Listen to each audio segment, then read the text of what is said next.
Chi parla? Benvenuti in un'altra puntata di 40, tre gli argomenti come sempre, il primo legato all'attualità, i cambiamenti climatici, ma sono veramente i cambiamenti climatici quelli che stiamo affrontando oppure è un ciclo che si ripete? Lo vedremo anche con le immagini storiche di 30 anni fa, quando c'erano comunque le trombe d'aria e molto altro.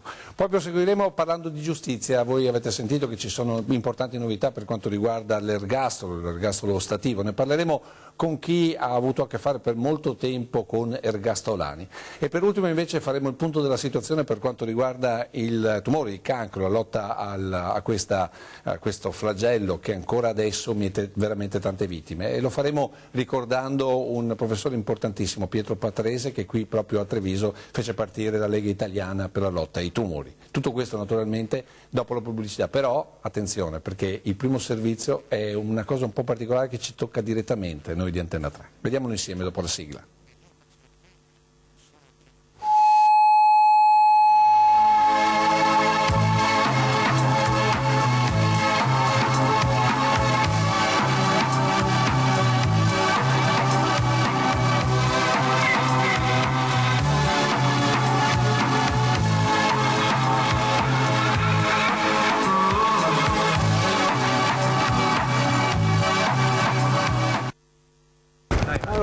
Cosa succede? Infatti a porterci eccezionali e di tanto passano per non succede proprio così. È stata una quantità di pioggia esagerata che è caduta in un tempo brevissimo e gli effetti li vediamo, li possiamo constatare proprio in questo posto.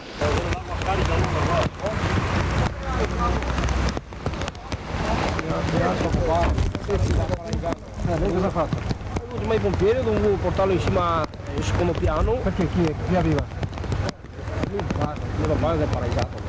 Dopo ho avuto neanche disperare, insomma, che tiene paura e dei vigili del fuoco un po' su, tutte le bestie sotto acqua, i polli morti, passato, no, un metro, lavatrici, tutto quanto, condiatori, tutto sotto.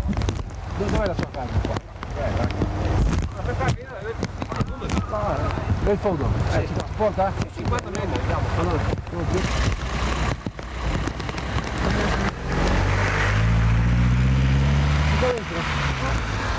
fondo qui,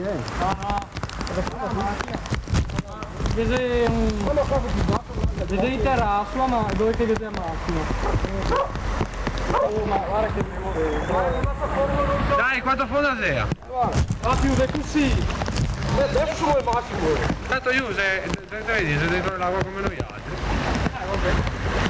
Non dico niente. Dai. Vedi che è morto, vedo, negato. Dove? Guardi ora! Come la piccola? Guardi quando è gol! Perché? Guardi caro, no, perché tu la sei in terra, su tutti i cusani. Perché che la fanno su? Guarda, Se lo sopra. Ah, niente, guarderemo signora. Signora, mi vede la porta che andiamo dentro.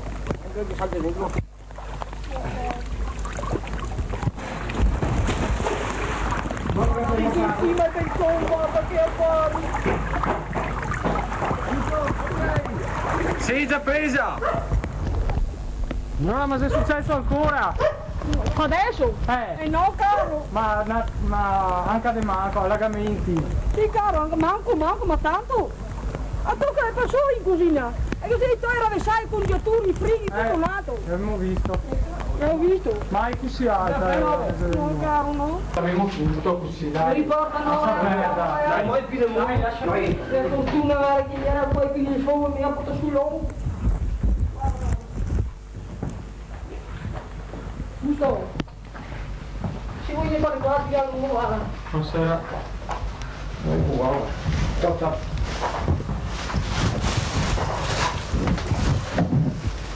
Faccia pure quello che la fa. Sì, tanto che faremo lì, diciamo. Sono con l'acqua. Ah, Ottimo. quella non la avremo. Poi metto un bicchiere. Un attimo un bicchiere. Adesso la luce. Vai, aspetta che andai.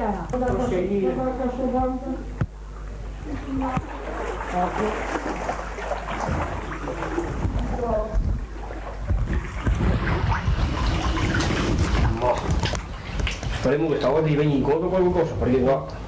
Ma perché è successo? No, vedi, Sì, te l'ho detto adesso. il muro Guarda che se sei segni, i segni l'altra volta. Dove sei i segni di Vedi che il graffiato lungo sulla scala. il muro, prima della cornice. Un cordino, una scarpa. Signora, a me mi sembra da dove che era? L'altra tutti che buoi che ce vedi, tutti che buoi, c'è stata l'altra volta. Vedi, anche su parlava, vedi. Sì, Qua. sì, sì. Cosa è tutto l'altra volta. Niente fuori dalla sola l'ultima volta. Guarda là, è il cane. Guarda il campo, lo Ehi! Tiriamo fuori il cane, dai. Non dura mica tanto ancora. Dai che andiamo a tirare fuori il cane. Dai Fufi! No, ha paura. Dai, vai il toro dentro! Fuori qua. Poveretto. Fermo.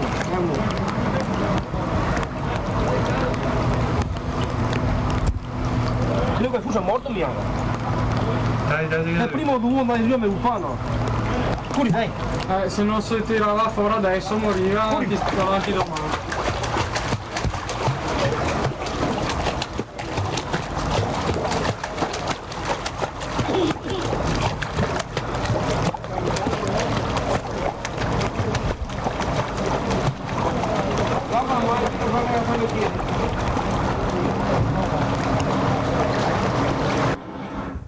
Era il 7 aprile del 1988 e in quel caso Antenna 3 ha utilizzato il faro facendo anche protezione civile. Beh, intanto questo è il tema, cambiamenti climatici, protezione civile, preparazione, visto che poi in questo periodo siamo sempre molto attenti e lo vedremo con le piene del Piave. Proprio per questo abbiamo il sindaco di Ponte di Piave, Paolo Roma, che insomma come territorio è sempre, come dire, particolarmente attenzionato, vero? Certo. E poi abbiamo Giancarlo Iannicelli, il nostro meteorologo. Buonasera a tutti. Ecco, che poi rivedremo perché è il volto delle previsioni, quindi è la persona più indicata per parlare di cambiamenti climatici. Allora, intanto cominciamo per una questione anche di cavalleria.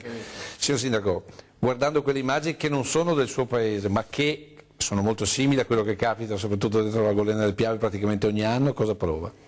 È un certo senso di impotenza nel vedere quelle immagini, ma soprattutto nel vedere che allora, e lo notavamo prima, la protezione civile non c'erano. Tutti quei volontari che ci danno una mano, che aiutano il sindaco nel momento dell'emergenza per dare una mano e coordinarci, per portare fuori per primo le persone, quindi aiutarle a arrivare verso l'arginatura e quindi a venire fuori, non c'erano. E quindi davvero una stretta al cuore come ha avuto Ponte di Piave l'anno scorso, che è stata molto importante perché siamo arrivati lì sull'orlo, ma l'avere le persone che ci danno una mano e ci aiutano a fare questo tipo di intervento per mettere in sicurezza prima le persone, poi tutto il resto sono fondamentali. A Ponte di Piave parliamo di 100 famiglie nell'area golenale, ma parliamo anche, si vedeva l'immagine prima, anche degli animali. Abbiamo fatto un censimento grazie a dei volontari, a dei ragazzi con il servizio civile, siamo andati a censire le persone, gli animali domestici, le cose, e anche con l'azienda sanitaria a vedere nel caso di interventi di calamità naturali, non solo quindi con la piena ma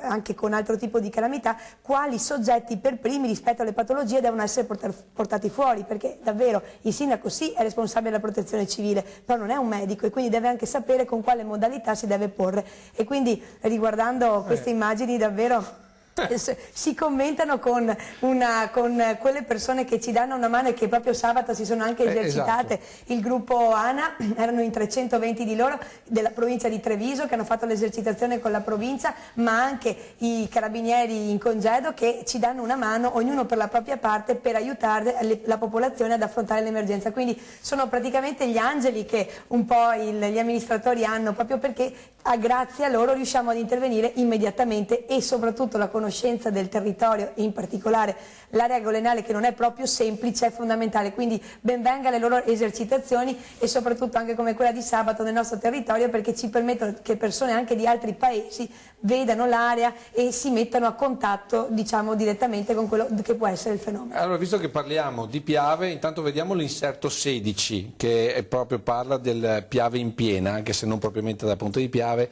e poi vedremo anche, visto che la protezione civile di fatto, anzi l'azione la facevano solo i pompieri, poi vedremo le immagini proprio dei pompieri nel 1983 con un recupero di un gregge, ma vedremo solo l'azione dei pompieri.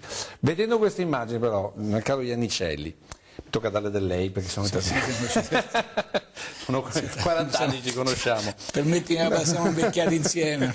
Allora, giusto per capire, Giancarlo Iannicelli, ma questo cambiamento climatico c'è veramente, oppure guardando queste immagini, poi ne vedremo delle altre, è una cosa ciclica però fine a se stessa? Allora, due cose.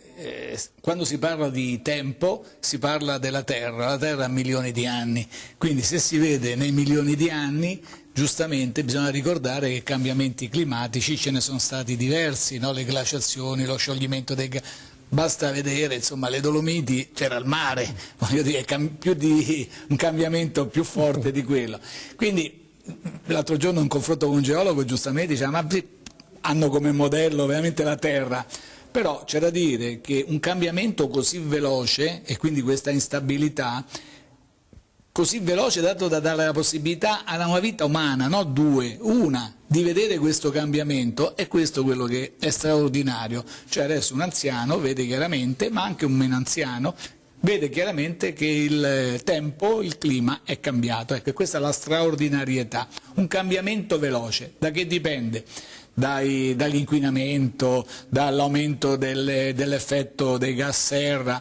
Certo c'è una componente, c'è un po' anche una scarsa memoria in meteorologia, c'è stata sempre un po' di scarsa memoria nelle persone, però un cambiamento evidente, una irregolarità, cioè abbiamo veramente questa pioggia che cade. Il termine bomba di pioggia scientificamente non ha, però dà bene l'idea, in pochi minuti, in poche ore, come è successo in questi giorni, fortunatamente per noi, sfortunatamente per loro, in Lombardia, in Liguria, quindi in Piemonte. Però le bombe d'acqua, ad esempio negli anni '80 non c'erano? Beh certo, c'era una quantità, perché però così forte, come non c'erano? C'erano, però do sempre un'idea dal punto di vista meteorologico, dell'organizzazione meteorologica.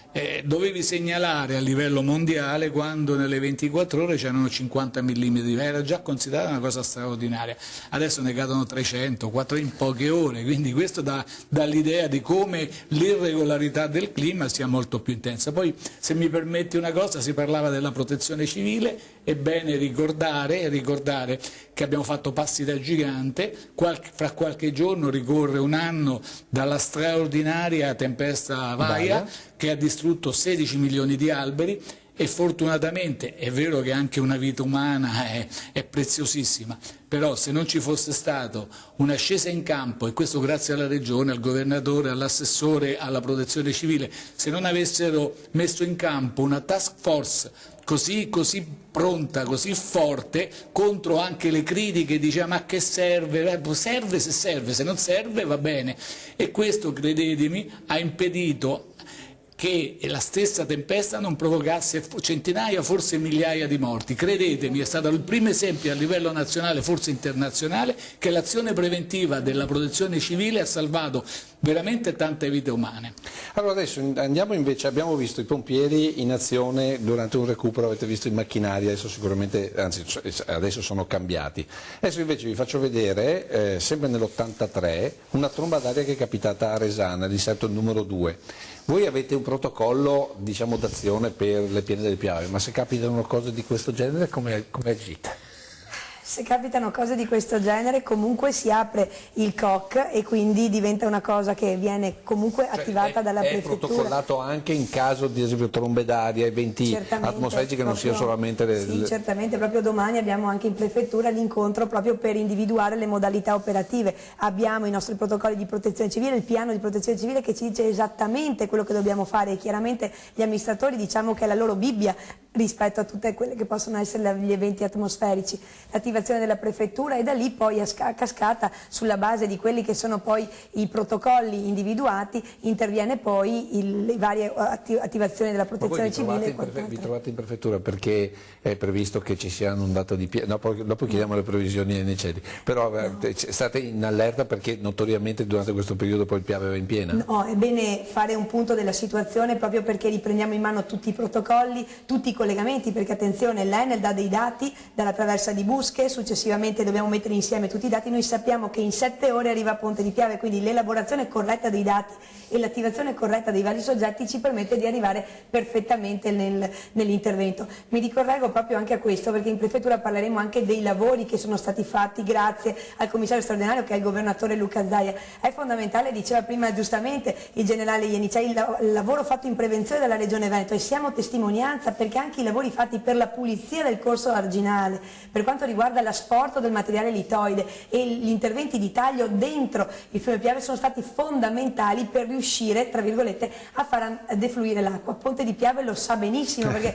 tra noi e poi arrivare al Veneziano abbiamo proprio un imbuto, quindi è fondamentale questo tipo di intervento. Infatti di questo si parlerà anche grazie all'intervento post Vaia e grazie all'assessore regionale Bottacin, proprio adesso partiranno anche gli interventi rispetto alle arginature che sono state forate chiaramente dai fontanazzi della scorsa alluvione, si interverrà proprio per sistemare con un intervento di inserimento all'interno del corpo arginale di una cementificazione in maniera di portare l'argine allo stesso livello sia da un lato che dall'altro e sono fondamentali perché questo significa evitare che poi arrivi anche in centro al paese. Lei si pensi, già abbiamo il corso del fiume Piave, se dovessimo avere anche un trabocco poi all'interno del centro del paese credo che veramente questo sia una cosa allucinante per tutta la popolazione. Tra l'altro il Ponte di Piave storicamente ha tutta una zona che si chiama Borgo Sotto Treviso che ricorda dove in realtà passava veramente il centro del fiume di fatto, no? Perché poi è stato spostato nel tempo.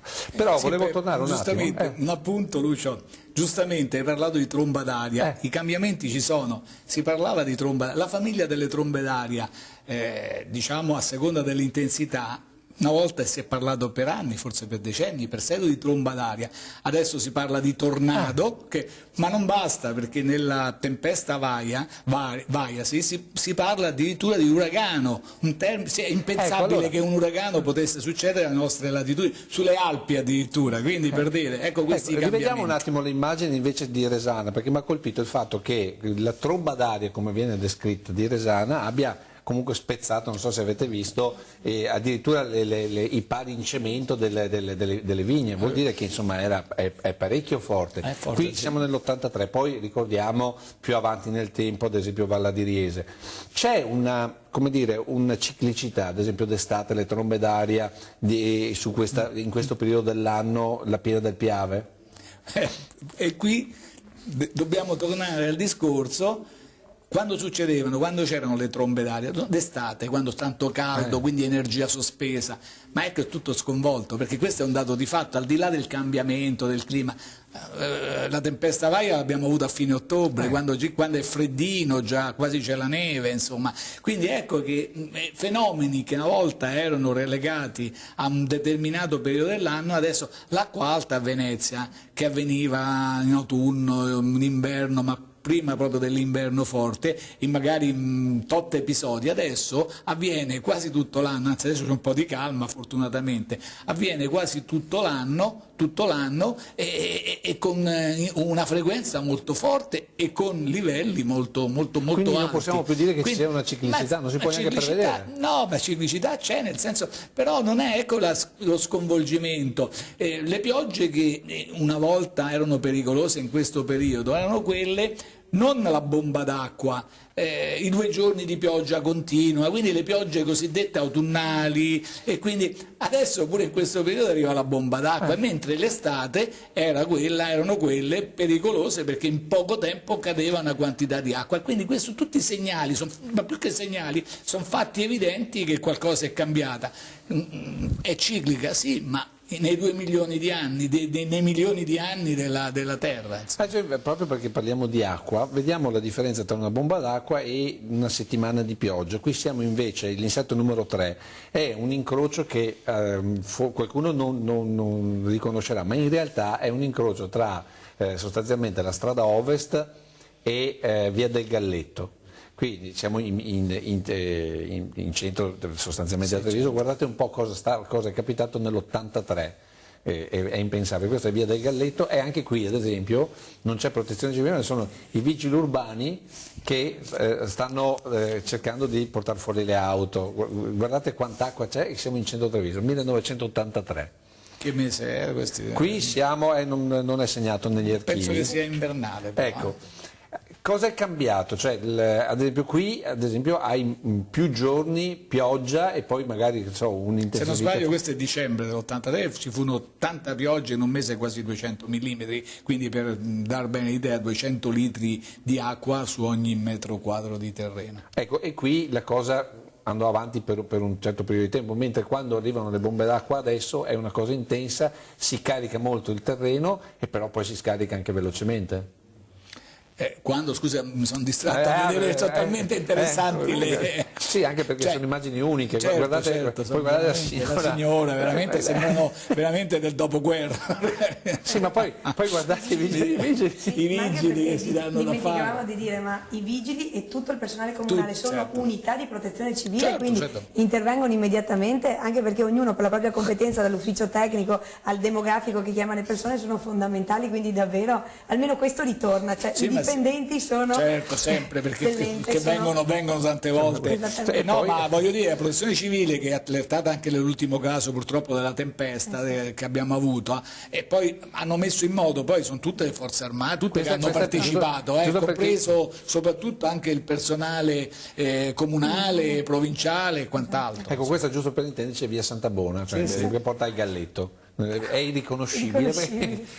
Sì, ma questa, ripeto, sono allagamenti tante volte dovute anche al sistema fognario, per carità. Ecco, quella era l'altra cosa a cui volevo arrivare. Però vedo addirittura in maniche corte, quindi non deve essere dicembre, deve essere estate. Poi bisogna vedere se è caldo, che non ha forza di lavorare.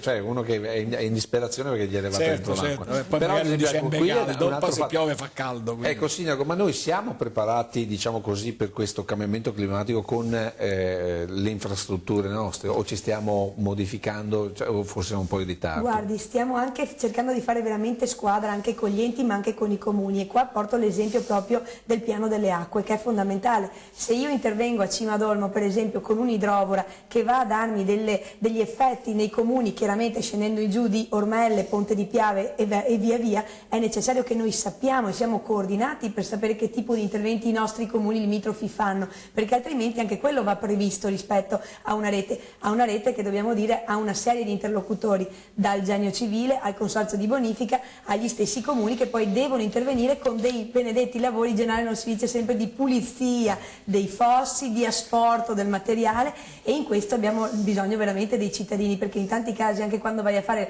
la pulizia dei fossi diventa un materiale speciale, portarlo via ha un costo, e quindi c'è sempre bisogno della disponibilità del privato anche di tenere questa parte, ed è fondamentale anche il controllo del cittadino che ti dice 2 mesi fa non mi capitava, adesso con questa pioggia è uscito questo. È fondamentale, tu parlavi Lucio prima proprio di vedere anche il sistema fognario, ma anche lo stesso sistema per quanto riguarda anche l'acqua, di controllare le tubazioni e quello che effettivamente va a inserirsi ed insediarsi nelle cose, quindi dico, e anche ad avere insieme e coordinati un piano, che anche il consorzio di bonifica è intervenuto su questo, un piano delle acque coordinato tra tutti i comuni, è fondamentale, perché io l'acqua che mi arriva chiaramente nella frazione Negrigia molto più bassa da Ormelle, ma ce l'ho anche che da Oderzo arriva a Busco e San Nicolò, dove non c'era mai avuto evidenza, ma l'abbiamo avuto nell'ultimo effetto della bomba d'acqua. Si dice sempre, ma guarda, inizia a evitare almeno i problemi, quelli inizialmente più leggeri, dalla pulizia dei tombini, perché mentre una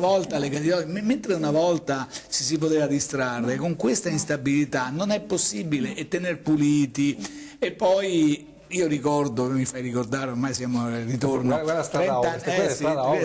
30 anni fa, forse di più, ci fu a marzo, mi ricordo fine marzo, un'emergenza, per dire poi il coordinamento che mancava, quanti passi da gigante sono fatti. Venne fuori proprio una riunione in prefettura, ripeto, parliamo quasi 40 anni fa, che le chiuse non erano state aperte, poi erano rimaste chiuse giustamente, quindi questo aveva provocato grossi allagamenti anche in campagna, ma poi alla fine venne fuori su tanti problemi che non erano stati aperti, mancava anche il coordinamento.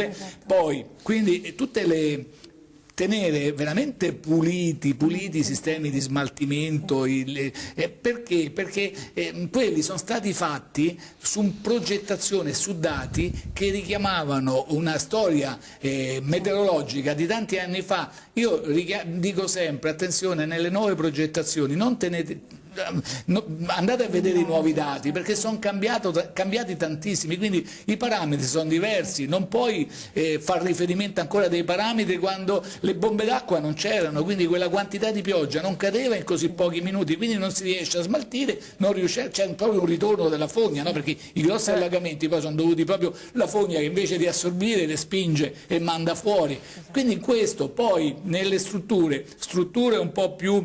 Non ci si può improvvisare perché purtroppo noi pure in campagna tante volte improvvisiamo pure, copriamo, adesso non è più possibile, non è più permesso queste cose perché poi provoca danni e può provocare pure, come dire, danni fisici alle persone. Allora, il tempo è già finito, però io devo regalare una cosa al nostro generale. Andiamo all'inserto 19 perché siccome è venerdì è giusto che vediamo le previsioni del tempo all'allora, mi pare tenente Giancarlo Iannicelli. Vediamo questo piccolo pezzettino. Una primavera che fa le bizze e non vuole arrivare rende in questo periodo pressoché d'obbligo l'appuntamento con le previsioni del tempo. Oggi è venerdì, quindi passiamo la parola al capitano Giancarlo Iannicelli dell'ufficio meteorologico del secondo stormo di Treviso.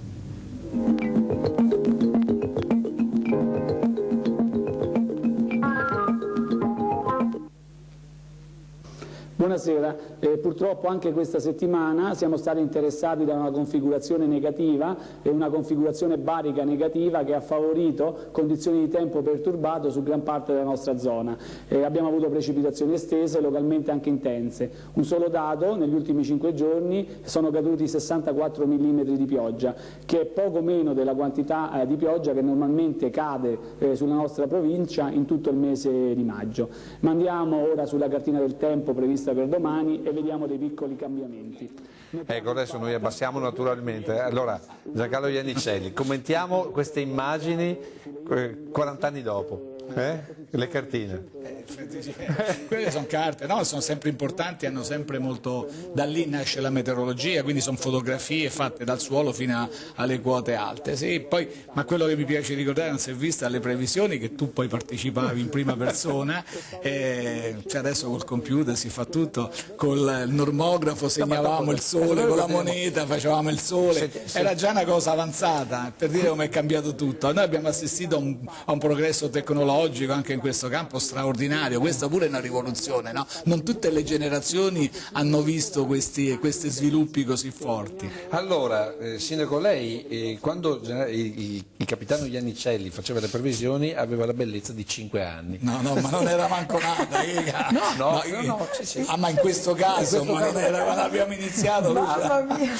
Allora, perché giovane. Riguardando queste immagini? Sì, davvero è un cambio epocale, noi non saremmo stati abituati a vedere adesso una cosa del genere, quindi davvero ieri si parlava anche del tramandare queste cose, sono fondamentali perché anche alle giovani generazioni il riappropriarsi di quelle che sono state le tradizioni delle questo è il famoso tabellone, sai, il sindaco le facevamo con la moneta, il sole, sembra adesso fa ridere ma veramente fa pietà, voglio dire, ma no, però una volta con le montagne, guarda le montagne segnate, guarda le montagne, non c'era il computer, non c'era nulla, dovevi disegnare tutto a mano e poi avevi temperature massime e minime, c'era tutto, però era molto amico dei sindaci perché quando capitava la cosa lo chiamavano fondamentale. Ministri, ma mi ricordo che i ministri che hanno fatto la storia di questo paese, magari veneti che dovevano andare a Roma il lunedì mattina, e mi ricordo che alle 5 di mattina mi chiamavano: tenente capitano, ma qua io devo partire da Venezia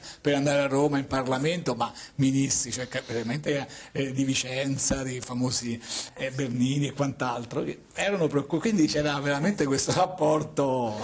Va bene, allora niente, il tempo si è già concluso qui, allora però diciamocelo chiaramente, allora dobbiamo stare attenti per questi prossimi giorni per il maltempo oppure...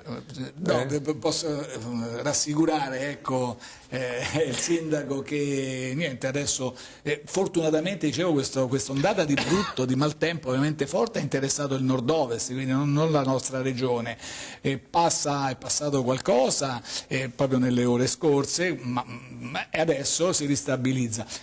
Torniamo tra virgolette a una normalità perché avremo le temperature che 25-26 gradi di massima, 7-8 gradi al di sopra della media, adesso rientrano nella normalità, quindi le massime intorno ai 20 gradi, ecco. Quindi, e poi abbiamo il tempo tipico di questo periodo, quindi tempo stabile ma con nebbie durante le prime ore del mattino che possono essere anche intense. Quindi, insomma, non c'è, le piogge non sono previste, per adesso non sono previste per i prossimi giorni, almeno per dare una previsione affidabile. Per adesso l'abbiamo scampata in questo momento. Buonissima, veramente stiamo tranquilli, quindi anche nella linea della prefettura saremo tranquilli di pianificare con calma. Va bene, grazie al sindaco e grazie al nostro generale Giancarlo Iannicelli. Adesso ci fermiamo per un po' di pubblicità e parleremo di sicurezza, parleremo anche di ergastolo.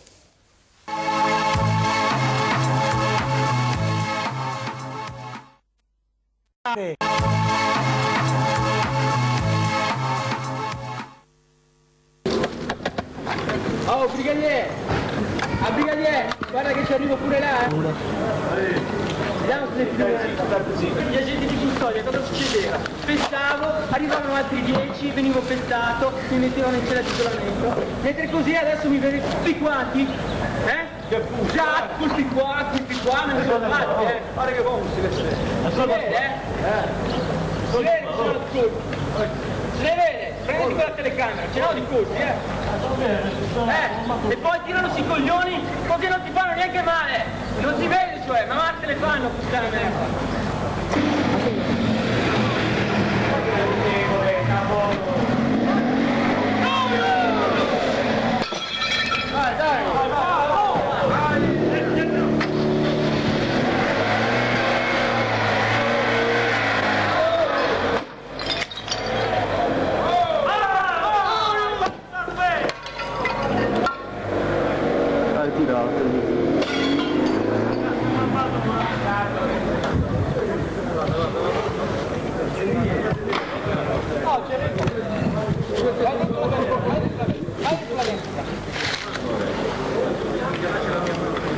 Vai dentro la galletta. Vai dentro la galletta. Accuccia.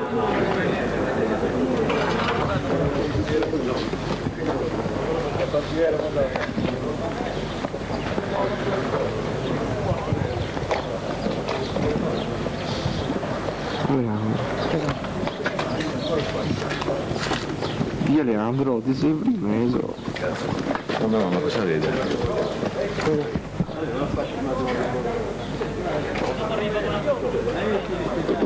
Va bene? Sì.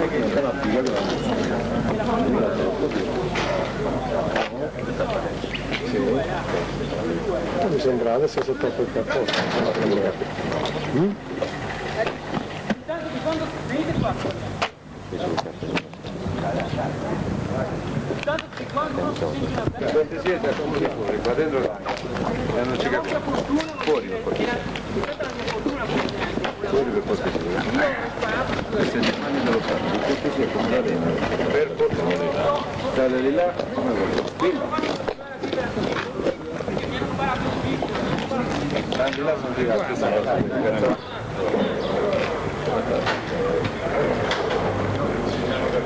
andiamo fuori per favore. Grazie. Porca puttana. Sono in Svizzera, ho fatto una cazzata. Roberto Succo, Giovanni Ministeri, ex comandante degli agenti di custodia Santabona e ora sindaco di Cimino d'Olmo, benvenuto. Grazie. Cosa si prova a vedere queste immagini? È passato tanto tempo e a vedere queste immagini rimane sempre un pochettino toccato, perché sono stati momenti di tensione, momenti particolari. Chi vive il carcere all'interno in realtà se ne accorge subito e immediatamente. Ritornare nel passato con un altro punto di vista, con un altro occhio, perché essere presente in quel momento a determinate situazioni critiche ed esponenziali, davvero si rischiava tanto, specialmente con tipo personaggi come erano a suo tempo Succo o altri che erano già passati da Santabono o che erano ristretti in altri istituti. Che poi lei è, diciamo, indirettamente legato proprio a Succo, perché lei arriva a Santabona subito dopo questo episodio, giusto? Sì, prima è arrivato il dottor Massimo, mi ricordo che c'era il comandante che era il maresciallo Sciancarepoli, mi pare, a suo tempo, e il direttore Casale. Dirà il Ministero, dopo questi fatti, secondo me questi fatti un pochettino particolari, ha cercato di cambiare un attimo il sistema, ma il sistema oltre all'interno era un problema strutturale, inviando prima il dottor Massimo, poi nei primi mesi del 90 sono arrivato io, mentre mi trovavo in Sardegna in un istituto di massima sicurezza. La mattina mi ricordo che sono venuto a chiamarmi, dice vai a Treviso, non sapevo nemmeno dove era. Ecco, ma ricordiamo che lei insomma ha fatto una carriera all'interno proprio della struttura veloce, brillante, ma soprattutto anche pericolosa, perché lei è stato arruolato da Falcone Borsellino praticamente. Sì, mi ricordo quella volta una volta si usava, quando faceva la domanda di arruolamento, allora ti chiamavano a fare le visite a Roma, erano 3 giorni di visite che erano serie e dure. Mi ricordo che eravamo sui 700, quella volta ne avevo preso 40. Dopo un mese mi è arrivata la comunicazione alla procura di Caltanissetta, perché da quella zona io, dal paese del signor Madonia lo chiamano. Allora, mi ricordo che mi è arrivato questo documento della procura di Caltanissetta dove dovevo andare a firmare. Dove sono andato a firmare a Palermo, al tribunale, dove bussando in cancelleria ho trovato due persone che erano lì sedute. Mi ricordo tuttora st'ufficio pieno di fumo e sta maglietta alla costa era rossa che spiccava tra tutti. Penso che sia stato Falcone e Borsellino, mi fanno: ma cosa fai tu qua? Dice: guarda, io sono venuto a firmare, devo partire, mi hanno detto che devo firmare. Allora dici vieni. Mi hanno fatto firmare, mi ricordo una domanda quella che mi hanno fatto, dice: ma tu a fare questo lavoro non hai paura? E io ho detto: dottore, guarda, se non lo provo non glielo posso dire. Mi fa: se ne vada. A proposito, comunque, invece poi lei Succo l'ha incontrato più avanti, giusto? Sì, io l'ho incontrato appena terminato la situazione di disagio che ha creato a Treviso, l'ho incontrato a Livorno, però Livorno era una struttura diversa, non era strutturato come Treviso. Era robustissimo lui. Io guardi, mi ricordo che quando lo osservavo in cella era capace di fare 1000 flessioni, non ho mai visto in 35 anni di servizio o durante la mia vita una persona che stava sul letto appoggiato su 3 dita, aveva una potenza fisica che era davvero immensa, difficile da... Perché era amplificata da... Ma aveva disturbi mentali, si vedeva che in realtà aveva sbalzi d'umore ed era pericoloso perché quando usciva Succo eravamo sempre in 2 e in 3, mai da soli e mai... assumeva atteggiamenti che erano imprevedibili e infatti una struttura come Treviso in realtà non poteva contenerlo. Il fatto che questo personaggio dai passeggi scavalca 3 edifici e arriva sul tetto del penale lì già dimostra la qualità delinquenziale che aveva quest'uomo. La forza proprio l'energia che sì, è impressionante davvero. Adesso con il nostro Vittorio Morà volevo tornare un attimo alle immagini esterne, se riusciamo a rivedere per un attimo gli agenti di custodia all'esterno, il fatto che avessero il mitragliatore, avessero la mitraglietta, avessero le altre immagini. Lì ad esempio in quelle situazioni di emergenza c'è un protocollo oppure lì era, diciamo così, tutto vediamo come va a finire? No, non è un protocollo, il protocollo è quello quando si verificano questi fatti di avvisare direttamente la procura, quindi ha fatto bene, poi abbiamo visto che è venuto il dottor Fortunato. Sì, ma è di consuetudine questo proprio la norma. Lo vediamo proprio tutti quanti con la pistola in pugno. Sì, ma li ricordo tutti, li ho conosciuti tutti, poi è il procuratore o il magistrato di turno che dà la disposizione o cerca di discutere col detenuto o cerca in realtà di avere un attimo di dialogo e cercare di tamponare la situazione, ma all'interno della struttura ci sono meccanismi che sono particolari, è normale che un buon comandante la prima cosa che fa è quello di potenziare il muro di cinta, quello di potenziare il numero di agenti che a quei tempi era esiguo, perché mi ricordo che sono arrivato nel 90, c'erano 100 unità di polizia penitenziaria di fronte a 200-300 detenuti quando l'ho lasciato, c'erano 2 cose diverse. Ora che guardo che lancia i coppi giù dal penale, poi era nata una barzelletta che era stata l'unica persona che era riuscita a rompere e a distruggere la macchina del comandante.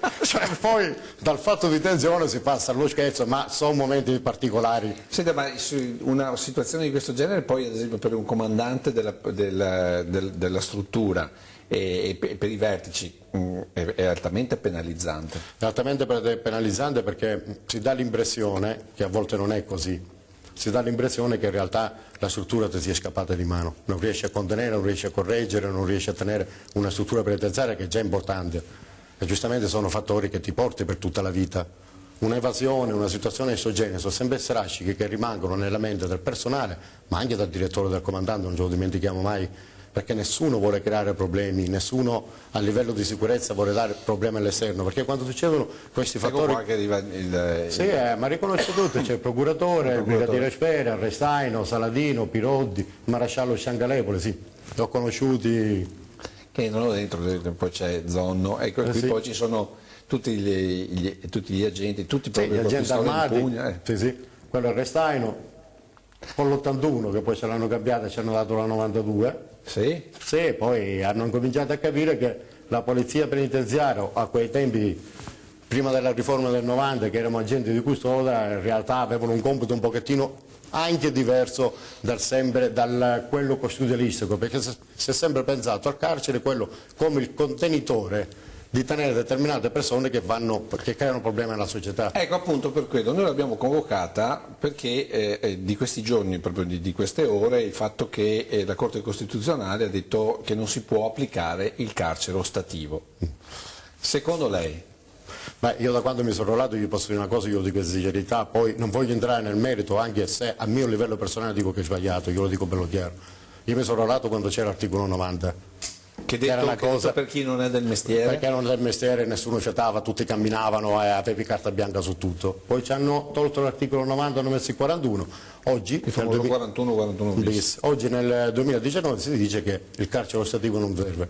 Allora bisogna capire una cosa, che mafioso è mafioso, i contatti ce l'ha sempre. Non esiste persone che siano in un carcere a perdere la precarietà sociale, anzi per la sicurezza sia pubblica che anche all'interno deve essere sempre attenzionata e deve essere tenuta sempre sotto controllo, è importante questo. Lei diceva che la mafia ha veramente contatti costanti, sempre continui, ad esempio quando c'è stato l'attentato a Falcone mi diceva che festeggiavano. Quando c'è stato, innanzitutto avevano festeggiato in due casi, quando hanno ucciso il prefetto dalla Chiesa, il generale dalla Chiesa, lì è stata una grossa mazzata per la Sicilia, per la speranza dei siciliani, ma il colpo di grazia secondo me è arrivato nel 90, prima con Falcone e poi con Borsellino. Colleghi che si trovavano a lavorare in quella struttura, e parlo del Luciardone dove porta 1000-1200 detenuti, qualcosa avevano notato, la sera prima già festeggiavano per un evento che doveva verificarsi. Quindi il carcere è un contenitore di informazione, è un contenitore importante che va utilizzato. Cose che in realtà alcuni capiscono e alcuni non riescono a capire. Da quando sono comandante io, da quando sono stato a Treviso, la polizia penitenziaria ha lavorato a stretto contatto con gli organi investigativi, con la stessa procura, con la Digos, con i carabinieri, con la Guardia di Finanza e ne ha svolto indagini e ha dato il suo apporto. Allora spatiamo anche... Tuttora penso che sia ancora così e che vadano avanti così. Adesso invece la faccio tornare indietro a prima che lei venisse qua a Treviso con l'RVM numero 6, il carcere circondariale Santa Bona ed è del 1980 e da notare una particolarità che non so se la vedrà subito perché eccolo qua, non so se nota, c'è una cosa che manca. Qui magari si nota meno, ma adesso gliela faccio vedere un po' meglio. Questa qui è l'entrata, c'è ancora il portone. C'è ancora il portone in legno. C'è ancora il portone in legno che adesso non c'è più, ma c'è una cosa particolare, mancano completamente le inferriate.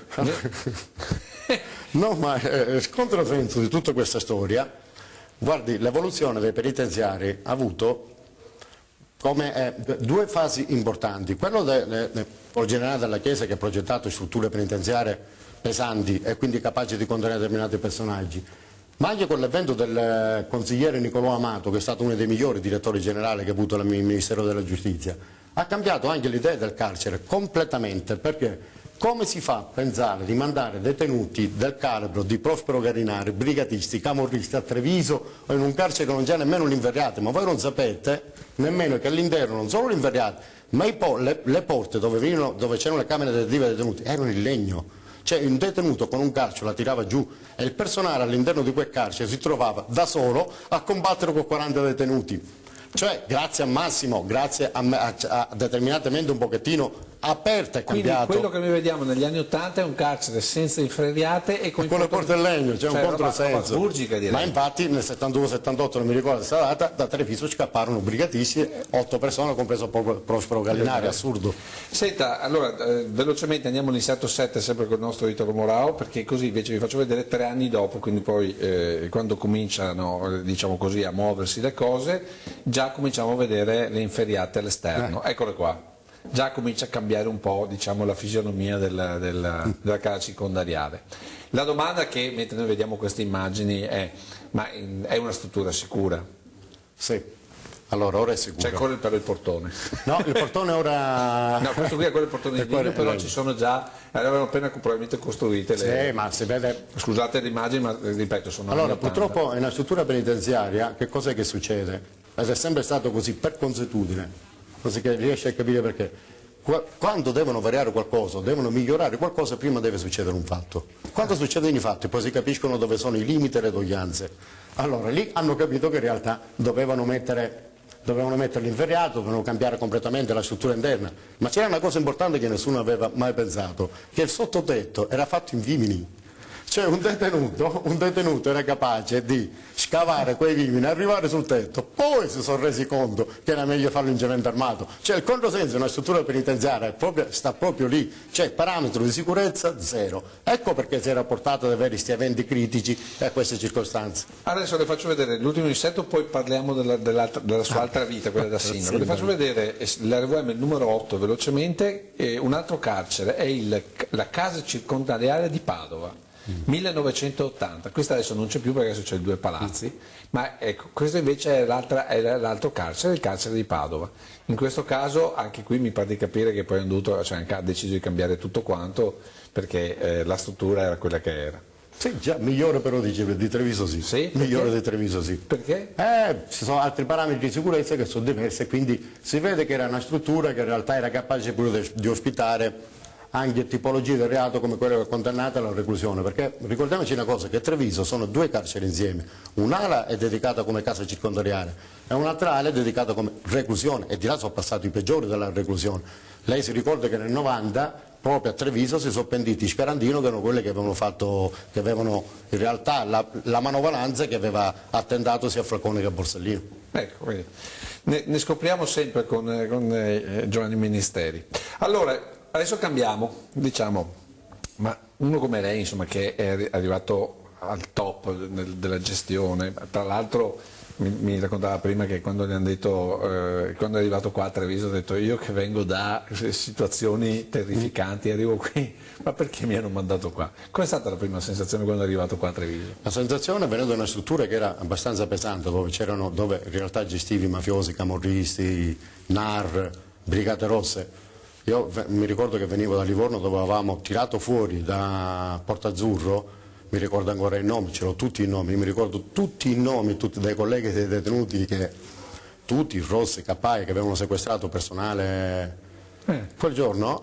Poi sono andato in Sardegna ho fatto Cagliari, Badecarros, che era un altro carcere strutturato, dove sono andati quelli del sequestro di Portazzurro, trasferiti lì, quindi non abbiamo seguito quelli. Poi io pensavo che in realtà mi dovessero trasferire in Sicilia perché in quegli anni avevo già dato oltre di quello che avevo dato. E sono arrivato a Treviso, mi ricordo la prima cosa che ho visto, c'era caldo, pieno di zanzare, sono arrivato in questo carcere e ho detto: ma questo non è un carcere. Cioè mi sono sentito male, la prima volta che ho manifestato disagio. Poi parlando col personale ho detto: ho capito perché, cosa sono venuto a fare qua.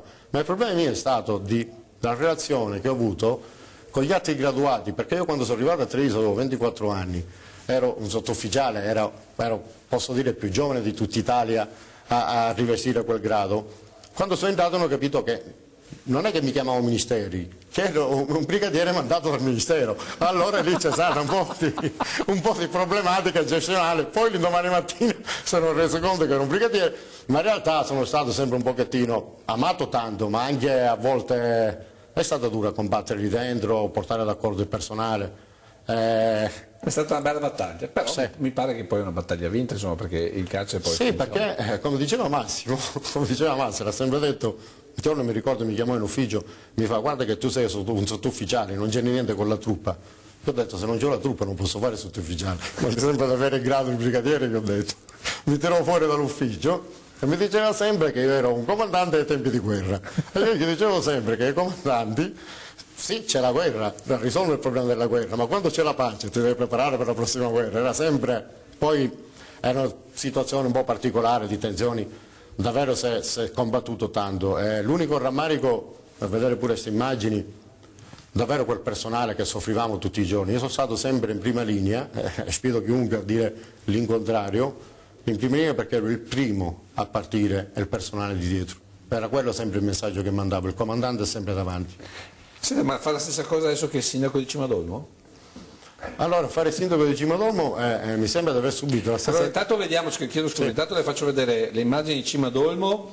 L'RVM è il numero 10 ed è un Cimadolmo del 1985. Allora, adesso è diventato sindaco di... è la stessa cosa, bisogna essere sempre sull'argine? Sì, siamo sull'argine dell'ingresso di Cimadolmo, che è stato modificato da me quando ero vice sindaco nel 2009, in quanto a mio parere, questa è la piazza di Cimadolmo che è stata completamente rifatta, a mio parere era l'ingresso e le bigliettine di visita del mio comune. Quindi sì, ma intendo dire, bisogna stare sull'argine, nel senso bisogna stare sempre in prima linea anche quando si fa il sindaco, sì. Esattamente come... Sono due cose, sono diverse, fare il comandante e fare il sindaco sono due cose diverse, ma la funzione è uguale. Guardando queste immagini, tra l'altro ho scoperto che avevate anche il distributore? Sì, il distributore lì in piazza che poi era quello di Mina, mi ricordo il grande barone veniva chiamato, grande signore, sì. Ma lei è sempre stato quindi, quando è venuto qui a comandare la casa circondariale, poi è andato a stare a Cimadolmo? Sì, io per caso ho conosciuto Cimadolmo tramite amici. In realtà dell'unico paese, senza denigrare gli altri per carità, venga preso con le pinze, mi sono innamorato immediatamente di questo paese. In realtà mi hanno accolto, cose che non avevo mai avuto, cose che non avevo avuto mai in Toscana, che erano un po' particolari, in Liguria, che erano ancora in Sardegna. Cimadolmo mi ha accolto. Prima erano un pochettino diffidenti, i primi tempi, poi quando mi hanno conosciuto in realtà mi hanno fatto diventare parte della comunità e anche subito il battezzo del Piave il 25 marzo per San Marco. Mi hanno buttato sul Piave, dicevano sei battezzato, sei veneto, ma era così. Allora, noi tra l'altro l'abbiamo convocata in qualità di sindaco perché lei è finito sui giornali con questa idea di, come dire, cancellare l'IMU. Ce la può spiegare mentre continuiamo magari a vedere le immagini? Cioè, qual è l'idea che ha? Io non lo so, quello che posso dire su di me è che sono stato un rivoluzionario nel senso buono della parola, non nel senso lato della parola. Rivoluzionario perché, sai che cosa ho sempre vissuto? In prima linea col personale quando ero in polizia penitenziaria, in prima linea ora che sono sindaco con i cittadini, quindi forse riesco a capire quali sono le esigenze, cosa chiede una comunità. Ecco, quindi qual è l'idea sua? L'idea dell'IMU, allora noi come Cimadolmo, gli faccio l'esempio di Cimadolmo, non a livello nazionale, noi paghiamo, gli imprenditori che hanno i capannoni, che hanno attività produttive a Cimadolmo, pagano 386.000 euro all'anno di IMU che versano direttamente allo Stato. Allora si discute da tanto tempo di cuneo fiscale, 50 euro in busta paga per i lavoratori dipendenti, 80 euro lordi, cioè in realtà non fa nulla ai lavoratori, a detratto delle tasse gli rimane 20 euro, non so se riescono a comprarsi nemmeno una pizza. Allora è stata un'idea che ho avuto io, a parte quelle delle case low cost che già ne ho fatte 8 e in procinto di farne, di dire scusa, io ho un avanzo d'amministrazione che ogni anno è quasi 2,5 milioni, quindi ho fatto i miei sacrifici, ho cercato di razionalizzare i servizi, perché siamo nel 2019 ma i comuni, l'economia italiana si basa sugli anni 70, ho detto facciamo una cosa, anziché fare versare l'IMU agli imprenditori, allo Stato, noi come comune, vediamo quanto è l'ammontare, che sono 386.000 euro, dicevo prima per Cimadolmo, li verso io allo Stato come comune, dal mio avanzo d'amministrazione, senza andare a toccare nessuna cosa, solo i risparmi che fa l'amministrazione. Di solito che succede? Succede che versandoli il comune, l'imprenditore non li deve versare, ma non versandoli li deve mettere come premio incentivante per i lavoratori, tramite concertazione sindacale, deve garantire quella somma che deve allo Stato come premio incentivante ai lavoratori. Quindi il lavoratore... Il comune cosa ci guadagna? Ci guadagna che mette economia, libera risorse, quindi la persona che ha famiglia può acquistare una casa, può andare a mangiare una pizza. Sì, allora, questo fa parte di un meccanismo un po' particolare. Allora, tra poco inizieranno i lavori della scuola dell'infanzia, che attualmente pagano 170 euro a mese, Cimadolmo sarà gratis perché è statale. Sono 170 euro che risparmia una famiglia. Non esternalizziamo più il sistema del trasporto, quindi ho acquistato i pulmini, quindi se una famiglia prima pagava 80 non ne paga 80 e ne risparmia altri 150. Tutti questi risparmi vanno a aumentare il budget familiare, quindi restano nel paese, rimangono lì, è un'economia che viene avanti. È questo che bisogna pensare. Bene, allora, siccome è bella come idea, devo dire, ho ancora qualche tempo il nostro Italo, perché ho registrato che mi dai i tempi. Italo, riusciamo a far vedere per un minuto, in un minuto riusciamo a far vedere l'inserto numero 9, perché gli avevo promesso di fargli vedere i lavori del ponte di Cimadolmo, perché il ponte di Cimadolmo è un altro delle leggende, cioè il fatto che è un ponte che ogni tanto, eccolo qua, l'inserto 9, quello di 9 mi pare, perché questo mi sembra che sia il Cimadolmo ponte generico. Tra l'altro da notare che ci sono tutti gli alberi dove, ecco questo qui è. Qui ci fanno i lavori, questo è del 1986 e stanno facendo i lavori di manutenzione. Quante volte è stato rifatto questo ponte? Questo ponte è stato... Ora io lo chiamo il ponte della Concordia, ma in passato era il ponte della Discordia. Allora, questa è la terza volta che lo fanno. Allora, l'hanno fatto la prima volta negli anni 60-65, ma c'è una piccola tradizione su questo ponte. Cioè quelli che abitavano a Cimodolmo, per andare a Macerata, usavano i barconi, attraversavano il Piave e andavano a toccare le tose di Macerata del Piave, dove nascevano le ragazze, dove nascevano sempre i problemi. Ma ci sono narrazioni di vecchietti che stanno lì, di persone del passato, che a volte è pure bello ascoltarli e divertirsi. E mi dicevano che la prima volta che avevano fatto questo ponte ognuno andava lì e tirava un pezzo di ferro, se lo portava a casa, sì, ma... Perché non faceva solo il ponte? Infatti nel momento che è stato costruito, dopo 8 anni è stato aggiustato, la prima e la seconda volta, e spero che stavolta sia quello lì. Io spero che sia l'ultimo almeno, perché è importante quel ponte per noi. Immagino. Spero che Macerata concordi ora. Vabbè, lo chiederemo anche al sindaco, che adesso è anche l'ex maresciallo dei Carabinieri. Grande uomo. Grazie a Giovanni Ministeri. Adesso noi ci facciamo un po' di pubblicità e poi subito dopo riprenderemo e parleremo di tumori, di prevenzione dei tumori, di che cosa è stato fatto in questi quasi 40 anni con l'ospedale Cafoncello e Treviso.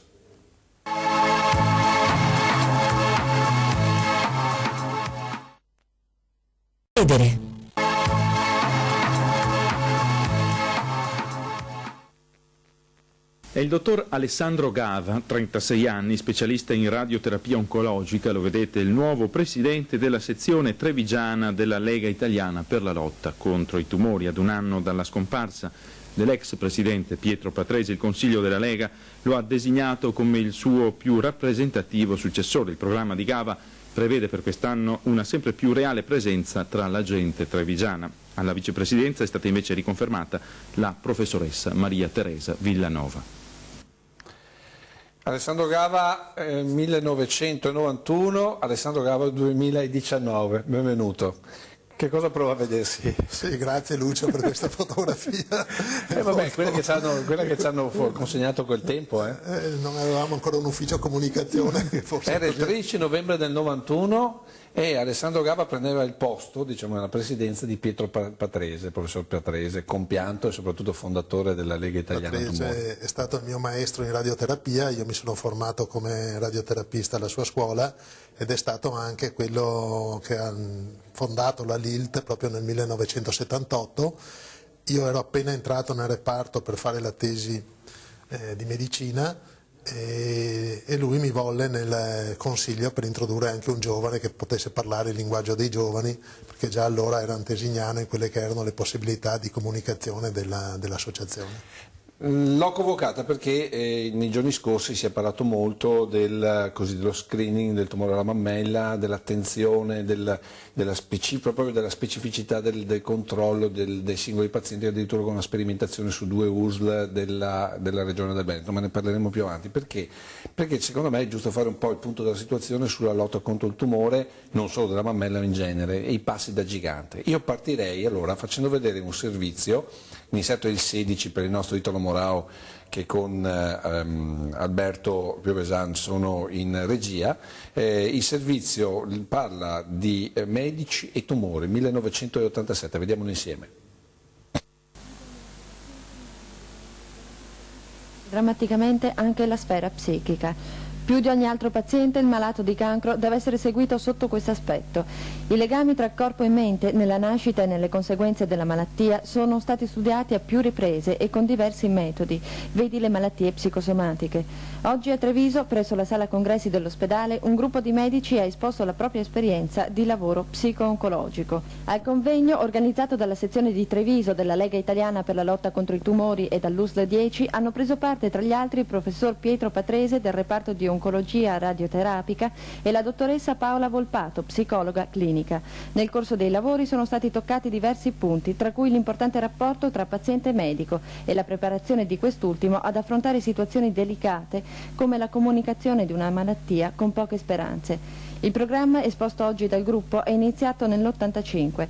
Questa mattina l'equipe ha tirato le somme del lungo lavoro che punta principalmente alla conoscenza psicologica del paziente nelle varie fasi che caratterizzano la malattia, cioè il dubbio che coincide con la scoperta del sintomo, la diagnosi che crea angoscia e dà il via a diverse reazioni, la terapia, il futuro dopo la terapia, la progressione della malattia e la fase terminale che genera collera, depressione e accettazione.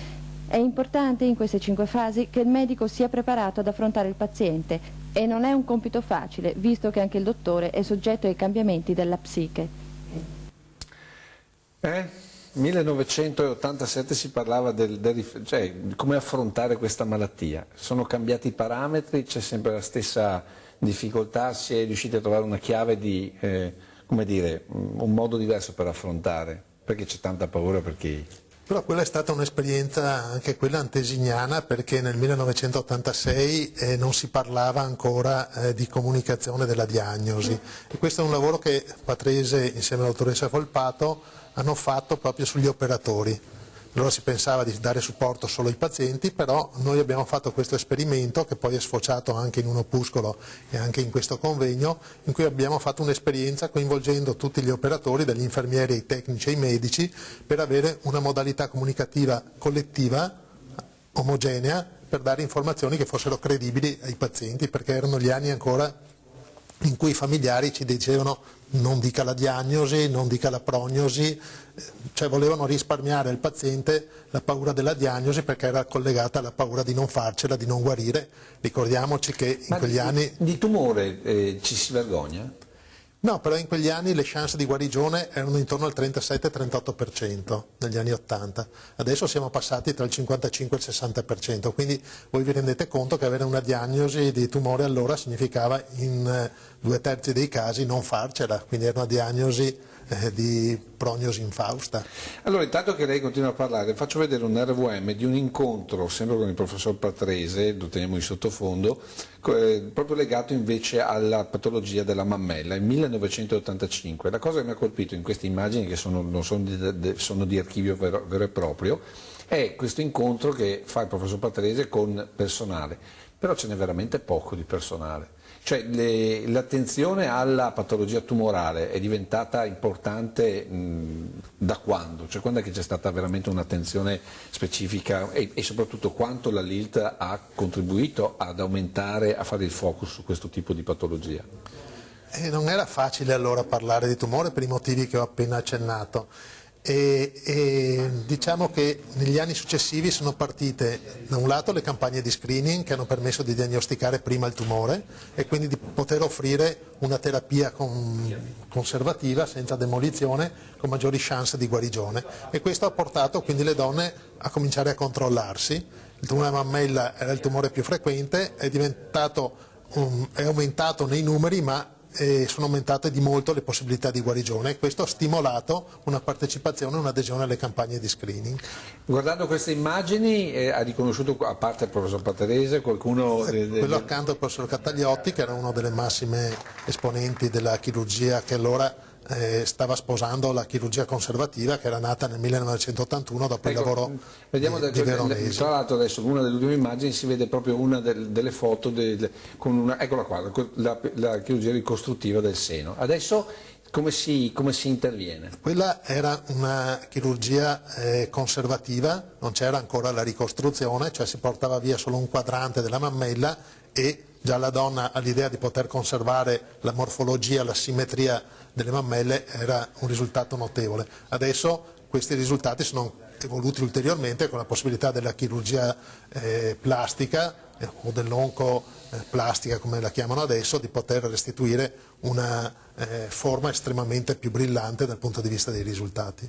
Allora adesso noi ci fermiamo un attimo per un passaggio di pubblicità, poi riprenderemo e parleremo dell'incidenza del fumo con i tumori nelle donne, ed è un servizio del 1997, dopo la pubblicità.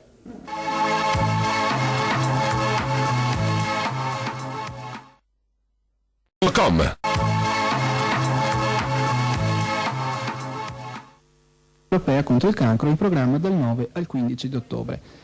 Per l'occasione la Lega Italiana per la lotta contro i tumori di Treviso sta realizzando, come ha spiegato il suo presidente, il professor Piero Patrese, una serie di iniziative.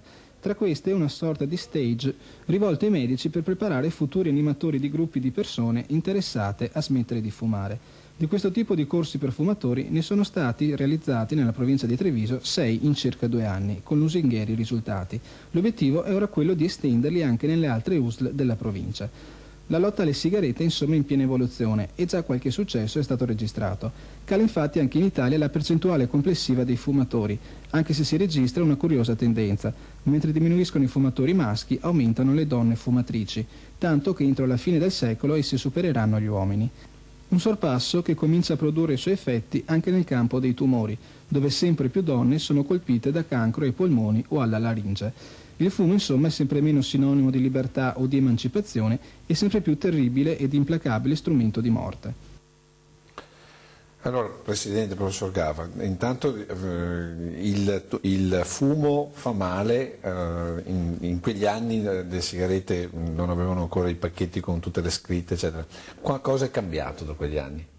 In effetti quel trend si è manifestato, nel senso che soprattutto nella fascia giovanile fumano di più adesso le ragazze rispetto ai maschi, e quindi quelle patologie che una volta erano prerogativa quasi esclusiva del sesso maschile, adesso come il cancro del polmone, il cancro delle vie aeree, si può avere anche con un'incidenza aumentata nelle donne. E poi allora non era ancora così noto anche il tumore della vescica, che rappresenta il quinto tumore nella nostra regione per incidenza, è più elevato di 4-5 volte nei fumatori rispetto ai non fumatori. Senta, rivedendo l'immagine del professor Patrese, cosa... Beh, sempre con una certa emozione, perché rivedere com'era la nostra vita 30 anni fa, l'impegno che ci metteva nel muovere e nel patrocinare tutte queste iniziative era davvero notevole. Ecco, io ho visto, quella deve essere stata la sede, se magari Italo ci fai rivedere solo le immagini dell'inizio, probabilmente quella era la sede della Lega Italiana. Sì. È sempre dove siete voi adesso? No, noi avevamo delle stanze all'interno dell'ospedale San Leonardo, che poi è stato completamente ristrutturato. Meglio farsi vedere adesso o non farsi vedere più? Questo era uno slogan abbastanza forti, infatti ne abbiamo discusso molto, però ritenevamo che bisognasse colpire e quindi promuovere la prevenzione anche con queste modalità, con queste parole d'ordine forti. Ecco, la Lega Italiana e soprattutto la sezione trevigiana, quanto importante è nella prevenzione? La prevenzione è una delle mission, degli obiettivi prioritari della LILT.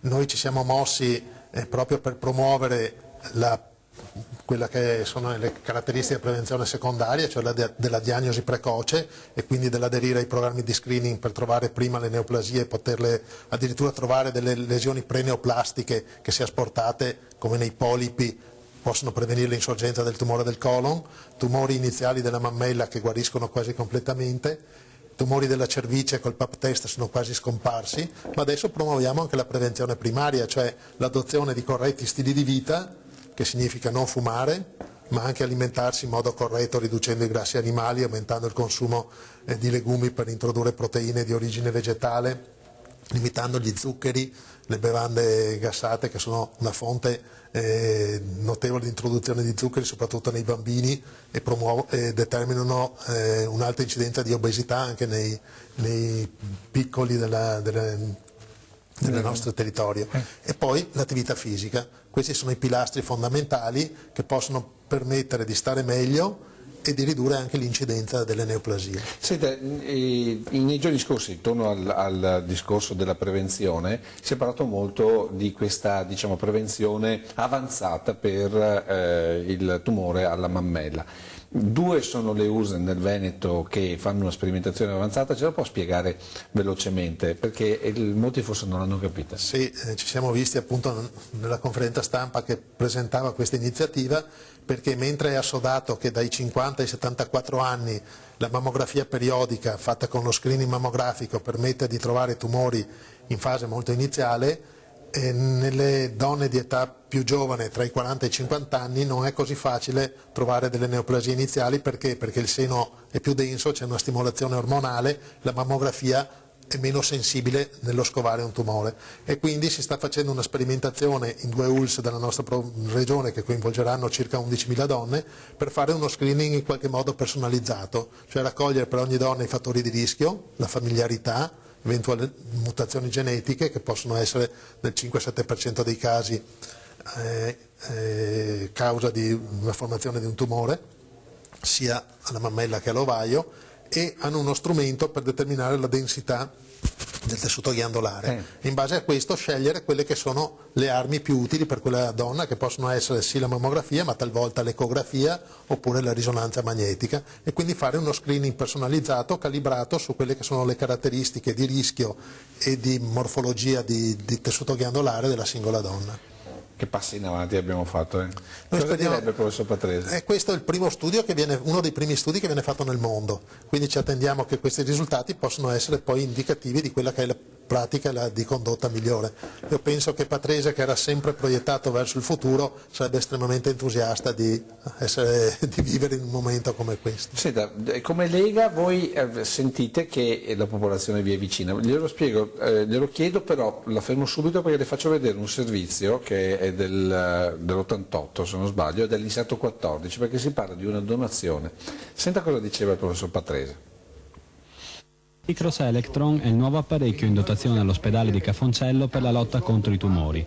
Un macchinario piccolo ma molto funzionale, dotato di più sonde che possono essere introdotte nel corpo del paziente, raggiungendo con la massima precisione la parte offesa dal tumore.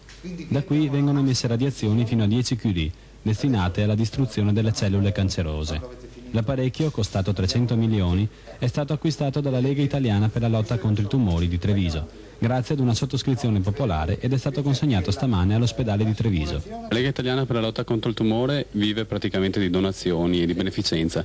Com'è la partecipazione della gente? Diciamo che nella campagna che abbiamo fatto per il Microselectron abbiamo avuto una commovente comparsa. In 2 mesi abbiamo superato i 2/3 della cifra del costo dell'apparecchiatura.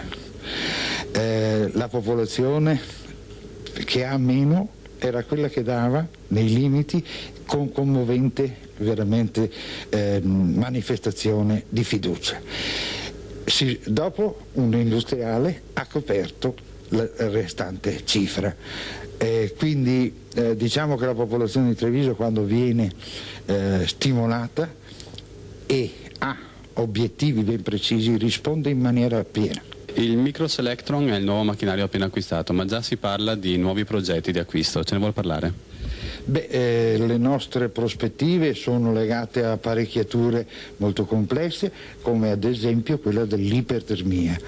Il calore ha un'azione antineoplastica, associato alle radiazioni potenzia le radiazioni e potenzia anche i trattamenti con farmacologici. Questa apparecchiatura direi molto costosa, che supera gli 800 milioni, permette quindi di aumentare l'efficacia dei trattamenti radianti antitumorali. Era avanti, Questa è un'apparecchiatura che noi abbiamo utilizzato molto, l'abbiamo dismessa circa 5 anni fa. Con questa io ho fatto un sacco di trattamenti per il tumore dell'esofago e ho raccolto anche una casistica nazionale che poi ho presentato sia in Italia che anche negli Stati Uniti, e quindi ha permesso di fare di Treviso un punto di riferimento proprio per il trattamento endocavitario dei tumori dell'esofago. Sì, ma il fatto che sia frutto di una sottoscrizione, quanta soddisfazione vede? È stata un'enorme soddisfazione, perché vedere che la gente dava fiducia a un'associazione quando erano cifre anche importanti allora, e quindi poterle raccogliere in un tempo così breve ci ha stupito e commosso nello stesso tempo. Il futuro? Perché questo è il passato, abbiamo sentito il presente, ma il futuro delle volte penso, quando abbiamo completato il programma di aggiornamento della radioterapia con i 3 nuovi acceleratori, ho pensato come mi sarebbe piaciuto che ci fosse stato anche il professor Patrese in sala. Difatti io, quando ho festeggiato i 50 anni della radioterapia, ho chiamato la signora Olga, la vedova, perché ci tenevo a richiamare la sua lungimiranza in progetti che sono stati davvero antesignani, e quindi aver visto il coronamento con la sostituzione e l'arrivo a Treviso di acceleratori molto performanti che consentono trattamenti inimmaginabili quando io ho cominciato il mio lavoro 40 anni fa, penso sarebbe stato molto gratificante anche per lui. Quindi il messaggio nel futuro possiamo dire che riusciremo a combattere completamente? Ma è importante per esempio anche il ruolo delle associazioni di volontariato, perché coinvolgono direttamente la popolazione, parlano lo stesso linguaggio. Se tu vai a vedere anche le partecipazioni che hanno queste marce in rosa, dove le donne partecipano migliaia, decine di migliaia, e vediamo questa coralità, questo desiderio di trovarsi insieme e anche di avere notizie, conoscenze, e le associazioni permettono di rendere anche popolari queste conoscenze e tradurle in un linguaggio che sia comprensibile. E quando io sono successo, ho preso il timone della LILT nel 91, eravamo 60 volontari, ieri ho avuto i dati, adesso sono 790, avevamo 2 delegazioni, adesso ne abbiamo 6, quindi la LILT è cresciuta moltissimo, il bilancio supera il €1.000.000 quest'anno, e quindi avere questa partecipazione, questa sensibilità della popolazione, degli enti locali, di tanti sostenitori, è davvero molto, molto confortante. Quindi insomma positivo il futuro. Io sono molto fiducioso. Grazie al professor Alessandro Gava, grazie a tutti voi per l'attenzione. Si conclude così questa puntata di 40. Noi come sempre ci vediamo la prossima settimana con altri argomenti, altre immagini e altre storie. Arrivederci.